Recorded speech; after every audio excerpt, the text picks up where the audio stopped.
ఉపాధి డబ్బులు చెల్లించాలి అంటూ ఉపాధి కూలీలు డిమాండ్ చేశారు. ఉదయం 7 గంటలకు వచ్చి మధ్యాహ్నం 12 గంటల వరకు ఉపాధి హామీ పని చేస్తూ పూట గడపాలంటేనే కష్టంగా ఉందంటూ ఉపాధి కూలీలు ఆవేదన వ్యక్తం చేస్తున్నారు. 4 కిలోమీటర్ల వరకు ఆటోలలో వెళ్లాలంటే కష్టంగా ఉందంటూ ఉపాధి కూలీలు పేర్కొన్నారు. ప్రభుత్వం తొందరగా ఉపాధి డబ్బులు చెల్లించాలంటూ డిమాండ్ చేస్తున్నారు.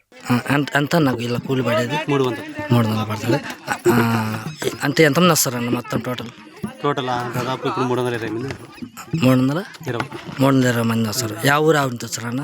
లక్ష్యంపాలెము, గుణంరాజపల్లె, తిమ్మరాజపల్లె, నాకలగండి. ఎన్ని ఆటోలకు వస్తారన్న? దాదాపు 11 ఆటోలు. 11 ఆటోలకు వస్తారు. అంటే పని బాగుంది అంట నెలకి.